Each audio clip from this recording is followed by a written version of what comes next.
Hello friends, मैं Saurabh Suman SS exam गुरु YouTube channel पे आपका फिर से स्वागत करता हूँ।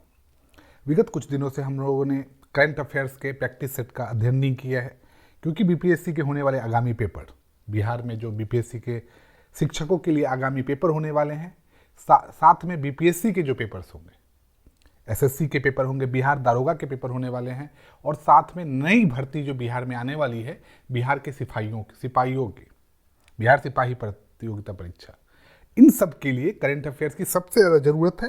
और इसके लिए हम लोगों ने करंट अफेयर्स का रेगुलर अब अपडेट आप लोगों को देने की शुरुआत की है फिर से। तो आज के प्रैक्टिस से 20 में हम आपका स्वागत करते हैं। पहला सवाल है, साइंस 20 एंगेजमेंट ग्रुप की बैठक कहाँ शुरू हुई है? यह बैठक जो है भारत की G20 अध्यक्षता के थ्रू शुरू हुई है, और ये लक्षद्वीप में बंगारम द्वीप में हुई है, और इसका मुख्य उद्देश्य है यूनिवर्सल होलिस्टिक हेल्थ। इसका ये 2 दिवसीय आयोजन होगा, और इसका फोकस बेहतर कृषि, पौष्टिक भोजन तक अधिक पहुंच, स्वच्छ खाने की आदतें और पारिस्थितिक रूप से जागरूक और टिकाऊ खाद्य उत्पादों के लिए अधिक अवसरों पर काम कर रहा है। यह बैठक शारीरिक, मानसिक और भावनात्मक कल्याण के परस्पर संबंध को संबोधित करेगी, और यह पहचानते हुए कि स्वास्थ्य के सभी पहलू समान रूप से महत्वपूर्ण हैं। इस आयोजन का उद्देश्य स्वास्थ्य के लिए एक समग्र दृष्टिकोण विकसित करना है, जो केवल इलाज करने के बजाय कल्याण को बढ़ावा देने और बीमारियों को रोकने पर केंद्रित है। यह स्वास्थ्य संबंधी मुद्दों पर विचार, ज्ञान का आदान प्रदान करने के लिए विभिन्न देशों के वैज्ञानिकों, विशेषज्ञ और नीति निर्माताओं को एक साथ लाने के लिए का एक प्रयास है। एंगेजमेंट ग्रुप स्वास्थ्य और कल्याण को बढ़ावा देने में प्रौद्योगिकी की भूमिका भी कभी पता लगाएगा, जैसे टेलीमेडिसिन और डिजिटल स्वास्थ्य समाधान। यह भारत के लिए सार्वभौमिक स्वास्थ्य कवरेज के दृष्टिकोण से महत्वपूर्ण कदम है। भारत का पहला केबल स्टे रेल ब्रिज अंजी खड्डा कहां बनके तैयार हुआ है? तो भारत का पहला केबल आधारित रेलवे पुल जम्मू कश्मीर के रियासी जिले में बनके तैयार हुआ है। यह पुल उधमपुर श्रीनगर बारामूला रेलवे परियोजना का हिस्सा है, और इसमें 96 केबल है, 96 केबल है, जिसकी कुल लंबाई 653 किलोमीटर। पूल कटरा की तरफ केबल की लंबाई, पूल कटरा की तरफ T2 सुरंग और सियासी की तरफ T3 सुरंग को यह जोड़ता है। इसमें सिंगल लाइन रेलवे ट्रैक और 3.75 मीटर चौड़ी सर्विस रोड है। यह पुल 725 मीटर लंबा है, जिसमें नींव के शीर्ष से 193 मीटर की ऊंचाई की केंद्रीय तोरण की धुरी पर संतुलित 473 मीटर लंबा केबल स्टे ब्रिज शामिल है। परमाणु ऊर्जा आयोग के नए अध्यक्ष कौन है? तो अजीत कुमार मोहंती जी, जो एक प्रसिद्ध भौतिक वैज्ञानिक है और भाभा परमाणु अनुसंधान केंद्र के निर्देशक के रूप में भी कार्य करते हैं, उन्हें परमाणु ऊर्जा आयोग के नए अध्यक्ष और परमाणु ऊर्जा विभाग के सचिव के रूप में चुना गया है। इस नियुक्ति का मतलब है कि यह भारत के परमाणु कार्यक्रम की देखरेख और गैर सैन्य उद्देश्यों के लिए, गैर सैन्य उद्देश्य के लिए परमाणु ऊर्जा का मतलब आप समझिए कि जैसे बिजली उत्पादन में परमाणु ऊर्जा का इस्तेमाल होता है, कि खोज के लिए जिम्मेदार होंगे। मोहंती से पहले जो AK मोहंती है, हमारे अजीत कुमार मोहंती जी, उनसे पहले N व्यास इस पद पे थे। मंत्रिमंडल की नियुक्ति समिति ने उन्हें 66 वर्ष की आयु तक, यानी 2025 तक या अगले आदेश तक इस कार्यकाल के लिए मंजूरी दी है। मोहंती जी को पहले मार्च 2019 में BARC, जो भाभा परमाणु अनुसंधान केंद्र है, उसका अध्यक्ष मतलब डायरेक्टर बनाया गया था। यूरोप में रिफाइंड ईंधन का सबसे बड़ा आपूर्तिकर्ता कौन बना है? भारत। एनालिटिक्स फर्म केपलर के आंकड़ों के मुताबिक भारत इस महीने रिफाइंड ईंधन का यूरोप का सबसे बड़ा आपूर्तिकर्ता बन गया है। साथ ही साथ रूसी कच्चे तेल की रिकॉर्ड मात्रा भी भारत खरीद रहा है। भारतीय कच्चे तेल उत्पादों पर यूरोप की निर्भरता है। रूसी तेल पर प्रतिबंध के बाद से भारतीय कच्चे तेल उत्पादों पर यूरोप की निर्भरता बढ़ी है। भारत से यूरोप का रिफाइंड ईंधन आयात प्रतिदिन 36 लाख बैरल से ऊपर जाने के लिए तैयार है, जो कि सऊदी अरब से भी ज्यादा है। देश के कुल आयात का लगभग 44% ये रिफाइन है। भारत में रूसी कच्चे तेल की आवक अप्रैल में एक दिन में 2 मिलियन बैरल से अधिक होने की उम्मीद है, जो देश के कुल तेल आयात का लगभग 44%। आरबीआई के अनुसार कौन सा राज्य लगातार तीसरे साल बाजारी उधारी में शीर्ष पर रहा है? भारतीय रिजर्व बैंक आरबीआई के आंकड़ों के अनुसार तमिलनाडु लगातार तीसरे वर्ष सबसे अधिक बाजार उधार लेने वाले राज्य के रूप में उभरा है। वित्त वर्ष 2023 की अप्रैल फरवरी अवधि के दौरान राज्य विकास ऋण, जिसको एसडीएल कहा जाता है, के माध्यम से तमिलनाडु की सकल बाजार उधारी 68,000 करोड़ रुपए थी। डिंग लीरेन किस देश के पहले विश्व शतरंज चैंपियन बने हैं? तो डिंग लेरेन, जिनका जन्म 24 अक्टूबर 1992 को हुआ था, वो चीन के पहले विश्व शतरंज चैंपियन है। वो चीनी शतरंज ग्रैंड मास्टर है और मौजूदा विश्व शतरंज चैंपियन है। वो इतिहास में सबसे ज्यादा रेटिंग वाले चीनी शतरंजी खिलाड़ी हैं और 3 बार के चीनी शतरंज चैंपियन भी है। वो 2019 के ग्रैंड शतरंज टूर के विजेता भी थे, जहां उन्होंने फाइनल में मैक्सिम वॉचियर लागरेव को हराया और 2007 के बाद से मैग्नस कार्लसन को प्लेऑफ में हराने वाले पहले खिलाड़ी के रूप में उन्होंने 2019 सिंकफील्ड कप जीता था। वो दुनिया में सबसे ज्यादा रेटिंग वाले ब्लिट्ज खिलाड़ी हैं। किसने सौराष्ट्र तमिल संगम प्रशस्ति पुस्तक का विमोचन किया है? भारत के प्रधानमंत्री नरेंद्र मोदी ने वीडियो कॉन्फ्रेंसिंग के जरिए सौराष्ट्र तमिल संगमम प्रशस्ति के समापन समारोह को संबोधित किया। साथ ही उन्होंने श्री सोमनाथ संस्कृत विश्वविद्यालय द्वारा प्रकाशित सौराष्ट्र तमिल संगम प्रशस्ति पुस्तक का विमोचन भी किया है। गुजरात में आयोजित किए गए इस 10 दिवसीय सम्मेलन में 3000 से अधिक लोग एक विशेष ट्रेन सौराष्ट्री इन तमिल से सोमनाथ आए थे और इसका आयोजन 17 अप्रैल से शुरू हुआ और 26 अप्रैल को सोमनाथ में इसका समापन किया गया। किसने अजरबैजान ग्रैंड प्रिक्स 2023 जीती? सर्जिया पेरेज ने अजरबैजान ग्रैंड प्रिक्स जीता। यह बाकू में आयोजित 2023 फार्मूला 1 विश्व चैंपियनशिप का चौथा राउंड था। सर्जिया पेरेज ने रेडबुल टीम के ही साथी मैक्स वेरस्टेपेन को हराकर रेस जीता।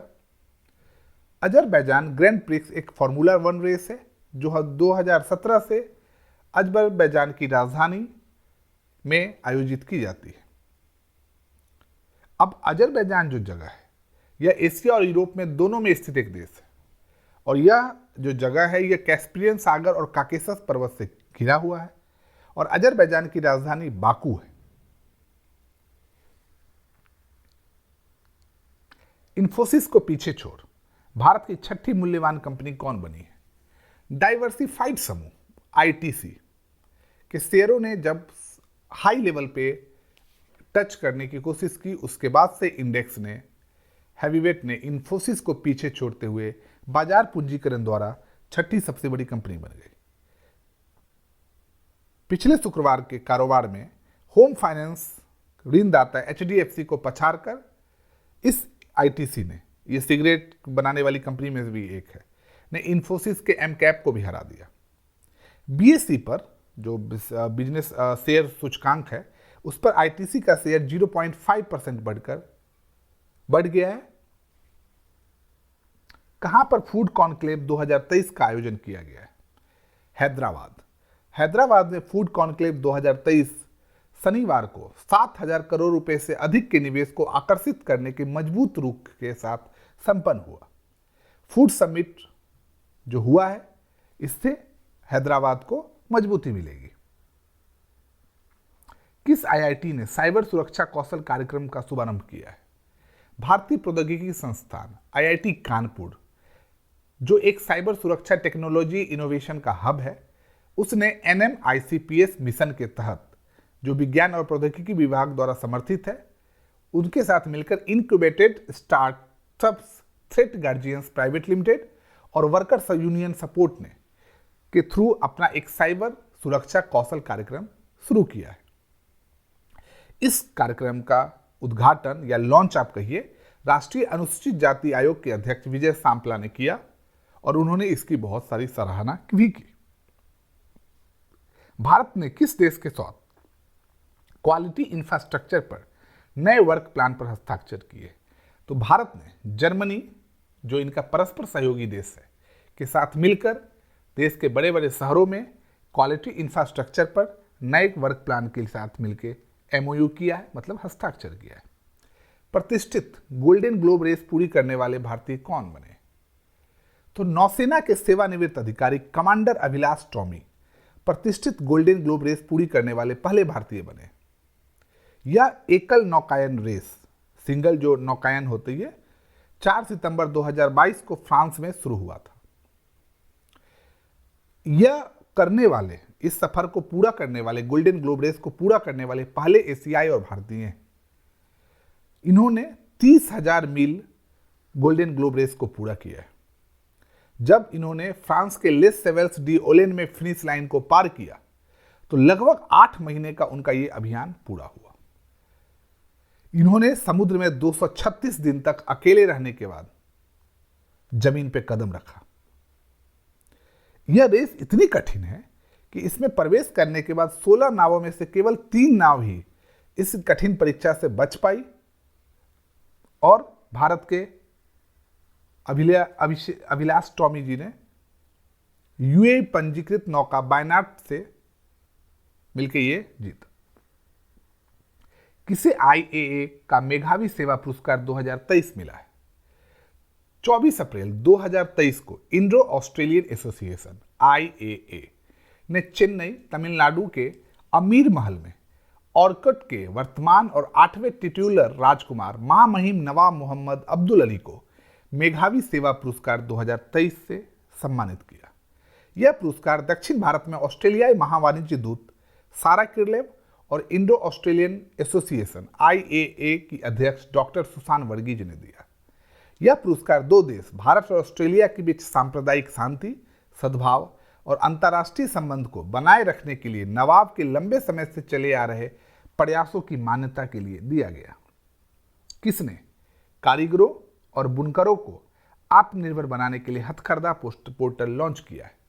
केंद्रीय कपड़ा मंत्री श्री पीयूष गोयल जी ने गुजरात में हथकरघा पोर्टल लॉन्च किया और हथकरघा और हस्तशिल्प को समर्पित ई कॉमर्स पोर्टल का उद्देश्य ही कारीगरों और बुनकरों को आत्मनिर्भर बनाना है।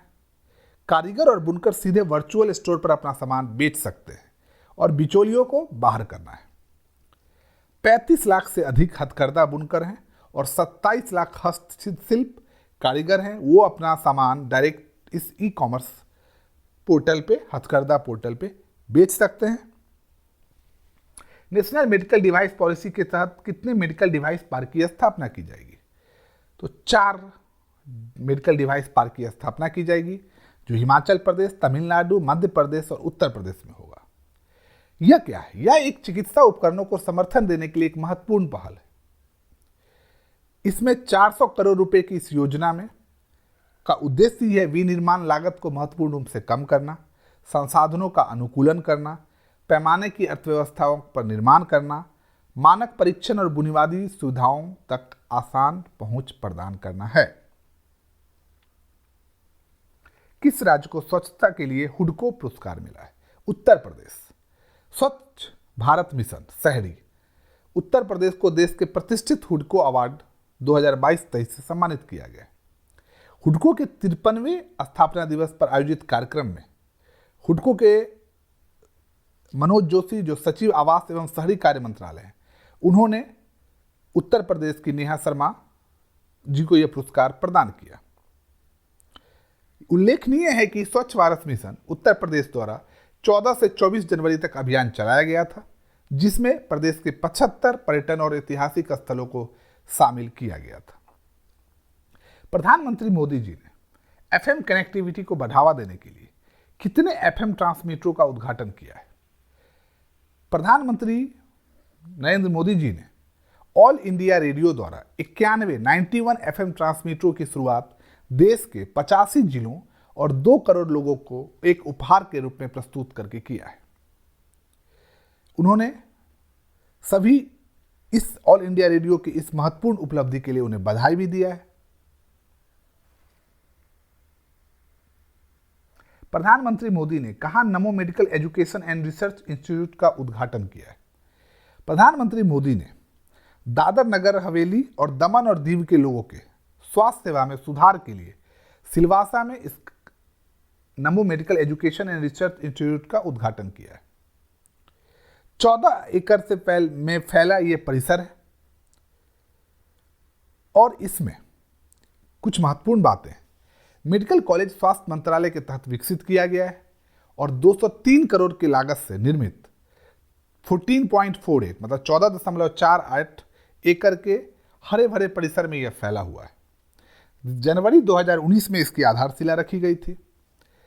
दमन दीव और दादर नगर हवेली के राजधानी शहर सिलवासा में स्थित इस परिसर में एक मेडिकल कॉलेज भवन, एक 24/7 केंद्रीय पुस्तकालय, आवासीय क्वार्टर, छात्रों और इंटर्न के लिए छात्रावास, लैब, शरीर रचना संग्रहालय, क्लब हाउस है। वार्षिक क्षमता इसमें 177 है। इस अस्पताल में सभी इंडोर और आउटडोर रोगियों के लिए ब्लड बैंक सुविधा, आईसीयू, मॉड्यूलर ऑपरेशन थिएटर सुविधा, 24/7 आपातकालीन और फार्मेसी सुविधाओं से सुसज्जित बताया है।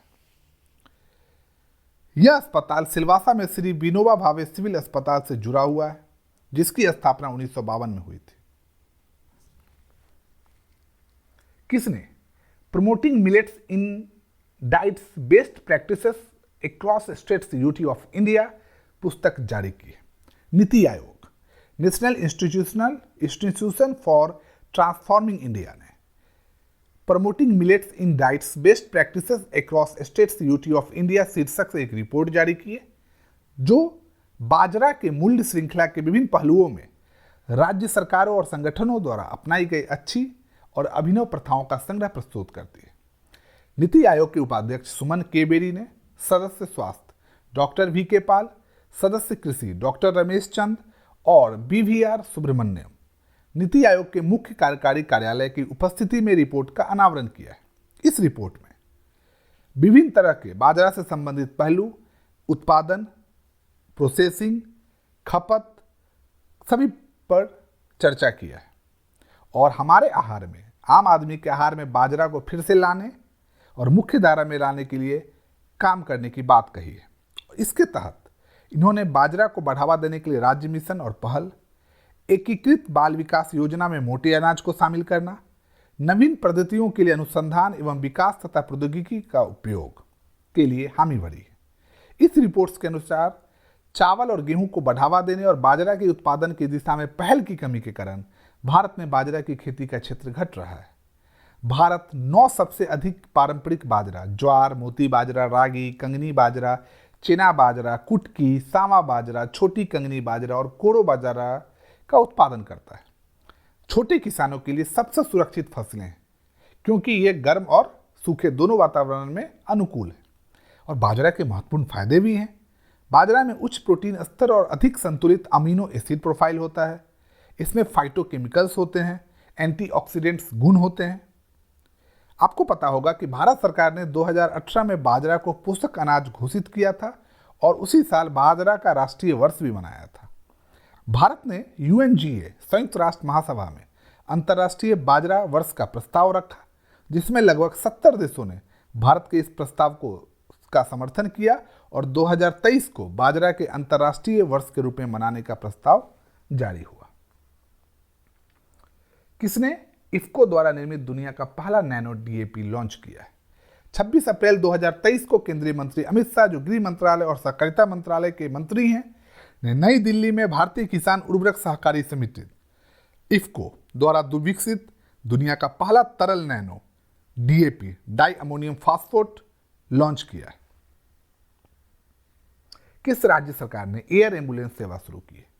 तो झारखंड के मुख्यमंत्री हेमंत सोरेन के द्वारा झारखंड के लोगों को एयर एम्बुलेंस की सौगात मिली है। एयर एम्बुलेंस का मुख्य कार्य ही रहेगा आपात स्थिति में गंभीर रूप से बीमार अथवा दुर्घटना के शिकार लोगों को देश के विभिन्न बेहतरीन अस्पताल तक पहुंचाना और इसका किराया मिनिमम 3 लाख रुपया और अधिकतम किराया 8 लाख रुपया रखा गया है। दिल्ली सहित एम्बुलेंस की सुविधा बनारस, हैदराबाद, चेन्नई, लखनऊ और मुंबई के लिए होगी। झारखंड के रांची, बोकारो, देवघर, दुमका, गिरिडीह, धनबाद और जमशेदपुर एयरपोर्ट से एयर एम्बुलेंस की सुविधा मिलेगी मिनिमम 3 घंटा। सूचना के बाद केवल 3 घंटे में ही एयर एम्बुलेंस की सुविधा आपको मिल पाएगी। कलेक्टिव स्पिरिट कंक्रीट एक्शन नामक पुस्तक किसने लिखी?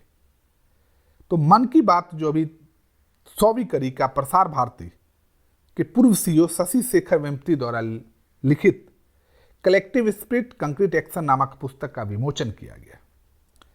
इस पुस्तक का विमोचन 26 अप्रैल को राष्ट्रीय राजधानी में आयोजित मन की बात के 100वें संस्करण पर किया गया। इस बुक का मुख्य उद्देश्य है रेडियो की शक्ति और एक राष्ट्र के नेता की दृष्टि का संयोजन। यह बुक में गतिशील प्रवचन भी है, भारत के वर्तमान में गुजरना, अतीत से सबक लेना और भविष्य को आकार देना इसका मुख्य उद्देश्य है। साहित्यिक टुकड़ा समुदाय संचालित सामाजिक परिवर्तन की क्षमता को प्रदर्शित करना, नकारात्मकता की निराशा को भेदना और आशा और आशावाद की किरण को पकड़ना ही है। यह जो बुक है कलेक्टिव स्पिरिट और कंक्रीट एक्शन, यह पाठक को किसानों, पृथ्वी के रक्षकों, चिकित्सकों, देखभाल करने वालों और हमारे ग्रह के गुमनाम नायकों के दायरे के माध्यम से एक यात्रा पर ले जाने की बात है। किस कंपनी के चेयरमैन रिचर्ड सॉफ ने इस्तीफा दिया है? यूनाइटेड किंगडम यूके का national broadcaster British broadcasting corporation यानी कि बीबीसी के चेयरमैन रिचर्ड सॉफ ने इस्तीफा दिया है। ब्रिटेन के तत्कालीन प्रधानमंत्री बोरिस जॉनसन को 2020 में मिले लोन से जुड़े केस के कारण इन्होंने इस्तीफा दिया।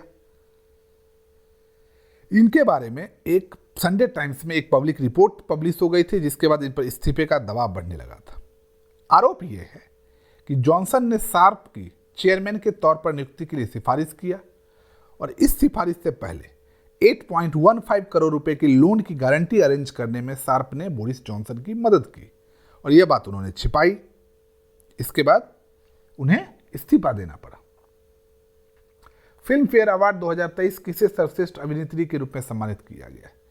तो गंगूबाई काठियावाड़ी मूवी के लिए आलिया भट्ट को बेस्ट फिल्म एक्ट्रेस से सम्मानित किया गया। हेरिटेज फेस्टिवल 2023 कहां शुरू हुआ? पर्यटन विभाग गोवा द्वारा यह आयोजित उत्सव है हेरिटेज फेस्टिवल 2023। इसमें नृत्य, हेरिटेज वॉक, संगीत कार्यक्रम आदि होगा। साथ ही स्थानीय व्यवसायों को उनको हस्तशिल्प, कला और पारंपरिक उत्पादों को प्रदर्शित करने के लिए एक मंच भी मिलेगा। गोवा पर्यटन विभाग उत्तरी गोवा के सालीगांव गांव के मैदान में यह हेरिटेज फेस्टिवल 2023 शुरू हो रहा है। यह उत्सव आगंतुकों को जो गेस्ट आएंगे उनको fashion show, Goa games gallery, मिट्टी के बर्तनों का प्रदर्शन, गोवा नाटक और रंग मंच पर कार्यशाला और संबंधित विषय पर एक गतिविधि दिखाएगी। हम आपके लिए लगातार जो अभी आपके जितने भी पेपर्स होने वाले हैं सब में इसके बारे में कहा गया है कि करंट अफेयर्स से बहुत सारे क्वेश्चन आएंगे, जिसके लिए हम लोगों ने करंट अफेयर्स का एक नया फिर से अपडेटेड वर्जन शुरू किया है। लगातार हम आपके लिए करंट अफेयर्स का प्रैक्टिस सेट लेके आते रहेंगे। आप हमारे साथ लगातार जुड़े रहें और ये सब का विस्तृत अध्ययन, सिर्फ सवाल और जवाब तो आपको कहीं पर भी मिल जाएंगे। हम उनके एक एक डिटेल पॉइंट पर बात करते हैं, जिससे कि आपको याद करने में भी आसानी से समझने में भी दिक्कत नहीं होगी और एक क्वेश्चन के पीछे जो बहुत सारे पॉइंट्स रहते हैं जिससे कि अनेकों क्वेश्चंस क्रिएट हो सकते हैं, इसके बारे में भी आपको जानकारी मिलेगी। तो आप लोगों को अपने एग्जाम्स के लिए बेस्ट ऑफ लक रहेगा और आप अपनी पढ़ाई में जुड़े रहें, लगातार लगे रहें। हम आपके लिए लगातार नोट्स और वीडियोज़ लेके आते रहेंगे। आपका बहुत बहुत धन्यवाद।